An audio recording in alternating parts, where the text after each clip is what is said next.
Hello मेरे प्रिय छात्रों, आप सभी को आपके अपने यूट्यूब चैनल राहुल की पाठशाला में स्वागत है।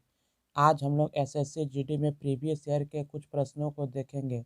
तो चलिए आइए देखते हैं आज का पहला प्रश्न क्या कहता है। आज का पहला प्रश्न है, पी क्यू से 40% कम है तो क्यू पी से कितना प्रतिशत अधिक होगा। चलिए इसे हम लोग सॉल्व कर लेते हैं। सॉल्यूशन देखते हैं। कह रहा है कि पी क्यू से 40% कम है। पी क्यू से 40% है तो हम लोग मान लेते हैं क्यू और इसे मान लेते हैं पी। से हम रेशियो मेथड से सॉल्व करेंगे तो क्यू यहाँ पर मान लेते हैं कि 100% है और ये इससे 40% कम है, यानी यहाँ पर ये कितना परसेंट होगा, तो 60% होगा। तो चलिए अब इनका हम अनुपात निकाल लेते हैं। तो ये कट गया, ये भी कट गया, 20 से काटी, ये 5 बार में, ये कटा 3 बार में। अब प्रश्न आगे क्या कर रहा है कि Q जो है P से कितना प्रतिशत अधिक है। तो देखिए Q जो है मेरा कितना है, 5 है, और P मेरा कितना है, 3। तो कितना परसेंट अधिक है इससे, तो ये कितना ज़्यादा है, तो 2 ज़्यादा है। कितने पे ज़्यादा है, तो 3 पे ज़्यादा है, तो 3 पे ज़्यादा है। इसको हम प्रतिशत में सॉल्व कर देंगे तो ये पता चल गया हमारा ये कितना आ गया, 200/3%, यानी इसे हम काटेंगे तो ये हमारा आ जाएगा 66.66%। दूसरा प्रश्न कर रहा है कि एक वस्तु 15% की छूट देने के पश्चात 4,777 रुपये में बेचा गया है, तो वस्तु का अंकित मूल्य क्या है, यानी उसकी जो ओरिजिनल कीमत है क्या थी। तो चलिए आइए देखते हैं, सॉल्व कर लेते हैं इसे। कह रहा वस्तु को कितने परसेंट, 15% की छूट देने के पश्चात बेचा गया है। तो मान लेते हैं हम वस्तु का कीमत जो है 100, कोई भी वस्तु 100% पे बेची जाती है, इस पर 15% का छूट मिला, यानी हम उस वस्तु को कितना में बेचे हैं, 85% में बेचे हैं। अब 85% को हम भिन्न में बदल लेते हैं, यानी 85/100 बराबर में कितना है, ये हमारा विक्रय मूल्य है जिस मूल्य पर हम लोग बेचे हैं। अब इसे हम काटते हैं, इसको काट दिए, 5 का पारा से ये 17 बार में कट जाएगा, 5 का पारा से ये 20 बार में कटेगा। अब 17 का पारा से हम इसे काटेंगे तो 17 दूनी 34 का 2, 17 दूनी 34, इसको काटेंगे, ये फिर 8 बार, 17 8 136, और ये कटेगा 17 एकम 17, तो ये एक बार में कटेगा, यानी 281 बार में ये 17 इसे काट देगी।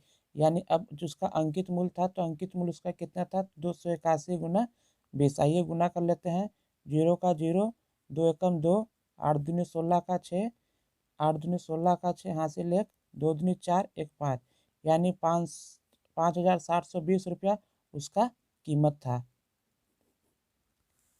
आइए चलते हैं आज के तीसरे प्रश्न की तरफ। तीसरा प्रश्न कह रहा है कि यू भी का रेशियो दे रखा है 4:7 और भी डब्ल्यू का रेशियो दे रखा है 9:7। यदि यू 72 है तो डब्ल्यू का मान यहाँ पे पूछा गया है। तो चलिए इसे हम लोग सॉल्व कर लेते हैं। हम लोग लिख लेते हैं पहले, यहाँ पे दिया है यू और भी कितना दिया हुआ है, तो 4:7, और फिर दिया हुआ है भी और डब्लू कितना दिया हुआ है, तो 9:7। चलिए इनको हम सब अनुपात में बदल लेते हैं पहले। तो हम लोग इसको लिखेंगे यू भी और भी डब्लू।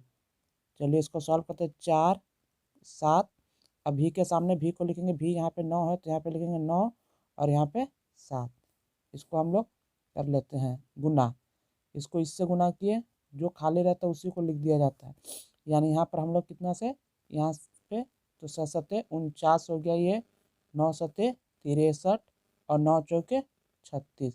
ये हमारा यू का मान है, ये भी का मान है, ये हमारा डब्लू का मान है। यू का मान, भी का मान और डब्लू का मान।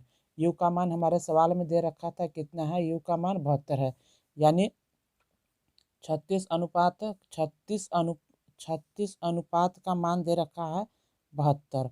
तो 36 हम 72 को काट देंगे, कितना बार में कटेगा, 2 बार में कट गया, यानी 1 यूनिट का मान 2 है। तो हमसे क्या पूछा था, हमसे पूछा गया था डब्लू का मान। तो डब्लू का मान यहाँ पे देखिए, डब्लू का मान कितना है, डब्लू का मान 49 है, यानी 49 × 2 गुना कर देंगे, यानी 98 हमारा इस सवाल का सही जवाब होगा।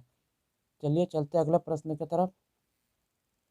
अगला प्रश्न कर रहा है कि यदि सोनू 20 मीटर प्रति सेकंड की गति से एक कार चला रहा है तो सोनू 936 किलोमीटर की दूरी को कितने समय में तय करेगा। चलिए समय और दूरी का एक बहुत ही साधारण सा सवाल पूछा गया था आप लोग के एग्जाम में, आइए इसे हम लोग सॉल्व कर लेते हैं। तो कह रहा है सोनू कितना मीटर चल रहा है पर सेकंड, तो 20 मीटर प्रति सेकंड चल रहा है। तो पहले 20 मीटर पर सेकंड चल रहा है, तो हम लोग क्या करेंगे 20 मीटर पर सेकंड को हम लोग पहले किलोमीटर में कन्वर्ट कर लेते हैं। तो किलोमीटर में बदलने के लिए हम लोग क्या करते हैं, तो 20 को हम लोग 18/5 से गुना कर देते हैं। 18/5 से इसको गुना करेंगे तो 5 का पार से ये 20 कट जाएगा हमारा 4 बार में, यानी 18 चौक 72 किलोमीटर प्रति घंटा सोनू की चाल है। सोनू की दूरी, सोनू को कितनी दूरी तय करनी है, तो सोनू को 936 किलोमीटर की दूरी तय करनी है। दूरी तय करनी तो समय बराबर हम लोग सूत्र जानते हैं, समय बराबर क्या होता है, समय बराबर होता है दूरी बटा चाल। तो दूरी बटा में चाल, आइए हम लोग देख लेते हैं दूरी कितना था। दूरी हम लोग का सवाल में दे रखा था 936 और सोनू की चाल कितनी थी, तो 72 थी। तो चलिए अब लोग हम इसे काट लेते हैं।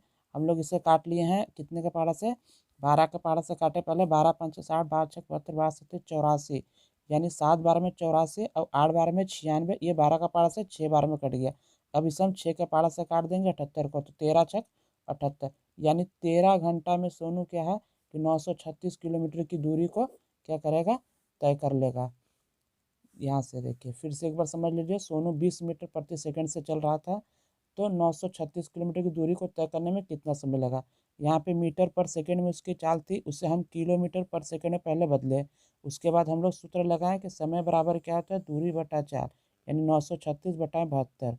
इसको हम लोग काटें, लास्ट में कितना आ गया, 6 का पार से 78 काटे तो 13 किलोमीटर प्रति घंटा आ गया। आइए देखते हैं एक और मज़ेदार सवाल समय और काम का।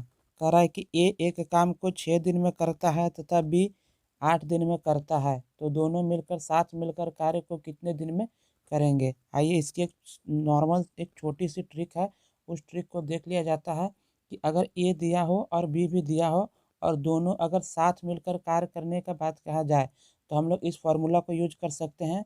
फॉर्मूला क्या है, एक्स वाई बटा में एक्स प्लस वाई। इस सूत्र का प्रयोग हम लोग कर सकते हैं ट्रिक पे, अगर दोनों दिया है तब। तो चलिए हम लोग मान लेते हैं ए मेरा एक्स है और बी मेरा वाई है। ए मेरा एक्स है तो एक्स, ए मेरा एक्स और बी मेरा वाई, तो एक्स के जगह पे कितना लिखेंगे हम लोग, 6 × 8।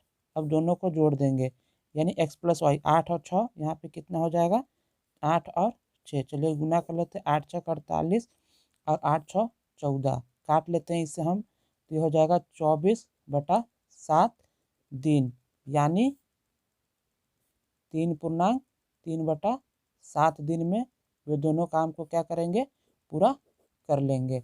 अगर आपको वीडियो अच्छी लगी हो तो प्लीज़ लाइक और शेयर करें। मैं रोज़ इसी तरह से एसएससी जीडी के सारे प्रीवियस ईयर पेपर को एक एक करके सॉल्व करवाऊंगा और नए क्वेश्चनों को भी प्रैक्टिस सेट के तौर पे लाऊंगा। धन्यवाद।